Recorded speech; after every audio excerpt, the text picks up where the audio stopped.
So what would you do if you had the opportunity to be in front of somebody like Russell Brunson for 30 minutes, one-on-one? What would you do? Well, that happened to me and I had no idea it was even gonna happen. Let me set the stage for you. I was invited to Russell Brunson's inner circle and we were on day 3 or 4 of 5 days. We'd just come back from lunch. We're in this place called the Knitting Factory. So it's an old studio where they used to do concerts and so forth, just like an old movie theater. I was sitting on the upstairs deck, kind of looking down at the stage. This is where our group, a group called Category Kings, we got to sit. I come back from lunch and no one in that Category Kings section was there. Like there was nobody upstairs. So I sat down and I started taking notes. And I started taking notes in this big binder, this book that he gave each of one of us. Russell spoke and I had just come in at the end of that. And when he was done, he came up through the back stairs, I think to just sort of be by himself. And I was sitting up there taking notes and he walked over to me. I didn't realize I was sort of like on one of these pages and I'm taking notes and I'm sort of writing and I look over my shoulder and Russell's standing there. He's like, "Hey, how's it going?" I'm like, "Good." He's like, "What do you think?" I'm like, "Man, this is amazing. Like look at all the pages I've taken of notes, right? Like big pages of notes." He said, "I'm really fascinated about what you do in your business. Could you draw your value ladder out for me?" I'm like, "Okay, sure." So I started drawing it out on a page right over here. I'm not gonna show here. I started drawing this out and then in a minute he goes, "Hey, that's not really like a value ladder. It's not really like an ascension model. It's more like a value maze. It's kind of confusing." I'm like, "All right."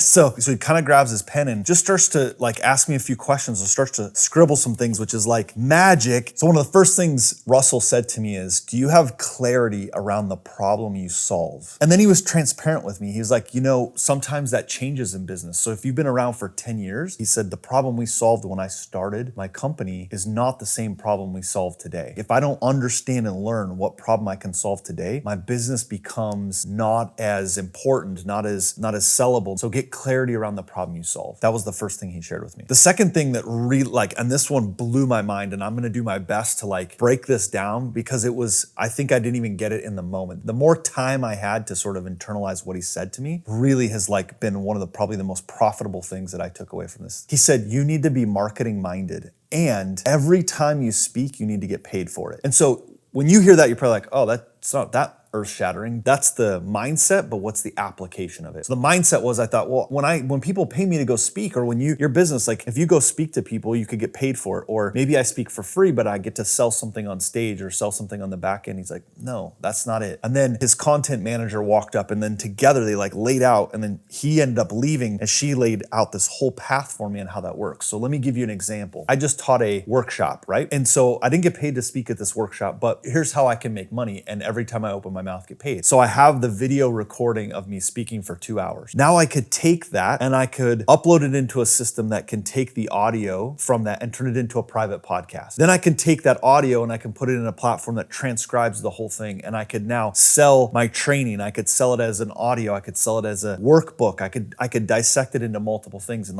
all of a sudden the light bulb went off for me. I'm like, I am not taking the value that I'm sharing to people in one place and turning it around to make money in another. He's like, "Have you ever done a podcast?" I'm like, "Yeah, I did 2 years of interviewing business owners." They're like, "Why don't you take that podcast and turn it around into 100 interviews that you did?" I'm like, "Man, that's fascinating. I could turn it into audio, video, transcription into a book of the 100 interviews of entrepreneurs that I did." Something like that, right? So it's a powerful process that I could go through. And so that was one of the most important things that he shared with me. Then the last thing he shared was, if you want to build a movement, right, you cannot let people get off the path, which means your ascension model as you go up, you can't have ways where they get off that path. It has to be clear on one step to the next as he's shared out that value ladder. And so as he mapped out what that value ladder looked like for me, it became clearer and clearer. So the clarity gave me confidence that now everything I'm doing is moving towards ascending people up through that value ladder. If this was helpful, go ahead and subscribe, like this video. If you get the opportunity to have something like I did where you can get Russell's ear or his eyes for 30 minutes, man, something like that could change your business. And so I thought it'd be valuable for you to hear what I got in 30 minutes. You don't have to pay or have the time to fly to Idaho to spend it with Russell. You got that exactly from me. So if this was helpful, go ahead and share that and apply the principles that I shared with you in this video.